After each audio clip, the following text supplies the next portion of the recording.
Before we went to a break, I was getting into this race thing because for me, I think this country is hyperly divided and it's unnecessary. And I'm gonna put it at not at the seat. I don't blame Trump for that. I think Trump is a symptom, but I do think that Southern strategies, what Ehrlichman said, which we don't talk about. So yeah, Nixon did all of these great things. My dad was a Republican, lifelong Reagan Republican. With all due respect, don't talk about. I'm a plaintiff in a lawsuit against the federal marijuana law, and I testify as to. Did you see what John Ehrlichman said? I testify as a witness to that statement in a federal court. So you know that it was said. Yes, I do. So Ehrlichman, for those of you who are not, he lied about a lot of things. John Ehrlichman said. He said, and he was one of Richard Nixon's aides and also part of his domestic strategy, that we were going to pump marijuana into the hippie population and we were going to pump heroin into the black population and then we were going to criminalize and demonize those leaders.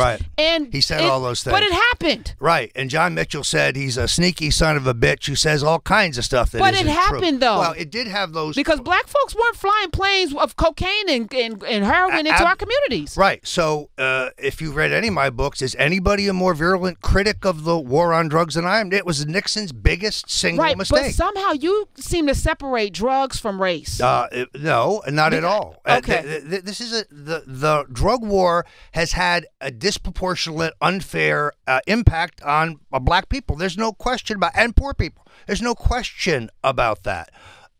I'm talking about jobs for the inner city. I'm talking about opportunity. I think that the drug war was a mistake. You can't talk about you. I'm not talking about you, Roger Stone, but you've bolstered a candidate who at the same time is so disrespectful and disparaging of black people. What do you have to lose? 76% of black people are not living in poverty. Number one, right?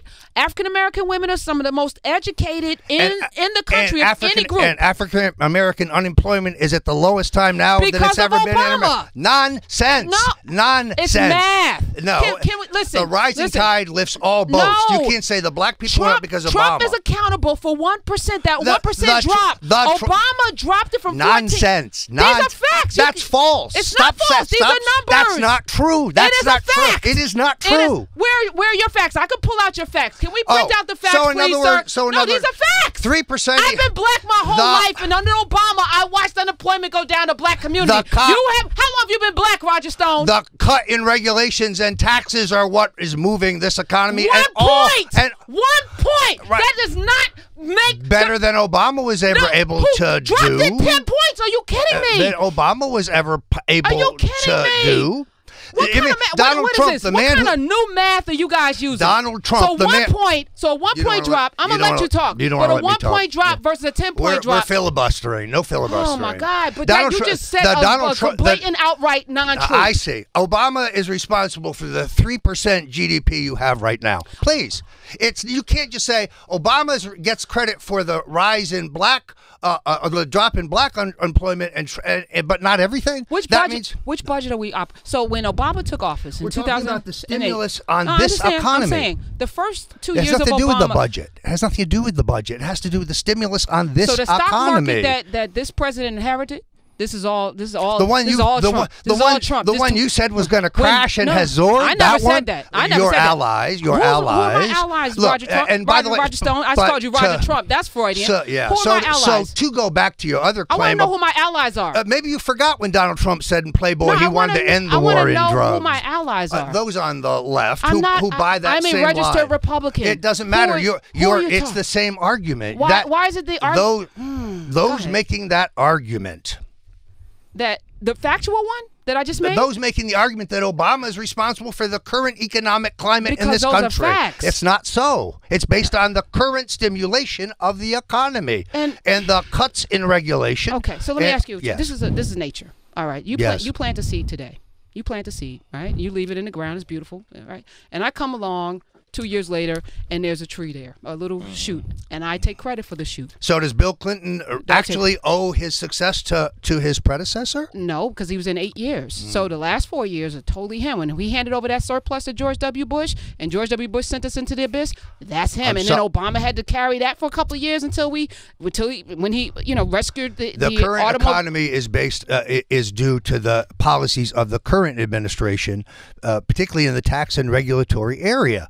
We disagree about this. We will. I'm not going to agree with this, so let's move on. We are. I was going to suggest the same thing. All right. All right, let's get back to this race thing. All right, because this president has used this as, and I believe, when we talk about Charlottesville and other places in this country, there's a climate. Every day I'm looking at a video of black bodies being assaulted by police, and a president saying, when you see them rough them up, knock their heads, when you put them in the cars, there's a climate. Yeah. Rhetoric matters, don't you think? Yes, I don't like any of that. I got to be honest with you. So how do we stop it? Well, look, there's still a struggle over this presidency. Recognize when you become president, all of a sudden these people who were never for you show up and say, you don't know how this works, let me give you advice. When, for example, in the campaign, in the closing weeks of the campaign, where based on talking about jobs and economic growth, Trump is doing much better in the black community than Romney and McCain. Much better doing. That's another lie. No. It's not a lie. Let me just finish. Go ahead, please. Finish. It's a minimal increase. He runs 2 to 3 points ahead. And then Trump comes out and says the Central Park muggers were guilty, which has been disproven. I wanted to vomit when he said that, because all of the talk about jobs and economic opportunity, I feared would be wiped out by that comment, which I disagreed with. This idea that you have to agree with everything he says, I don't. That. And you wrote this in the book, and I flagged it because you said that Trump did better with African Americans. Yeah, but McCain. Hold on, McCain was running against Obama, who got 93% of the black vote.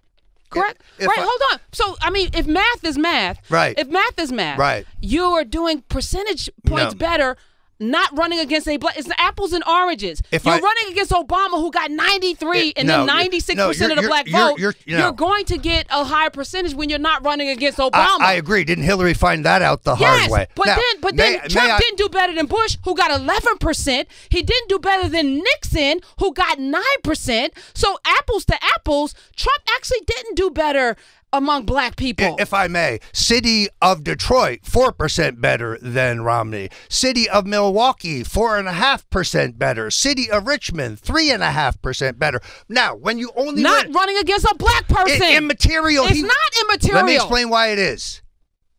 He won Michigan by 10,000 votes. Black people elected Donald Trump. That is not your difference. A fact. It is statistically indisputable. It's not. You have to read the appendix.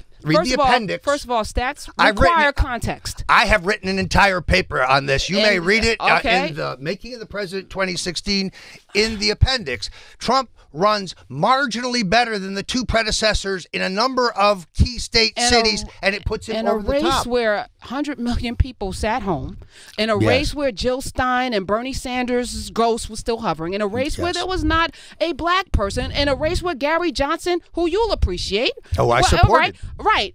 So it's not an apples to apples comparison. You're trying to look at the entire country. I'm trying to look at the 4 states that tipped the election.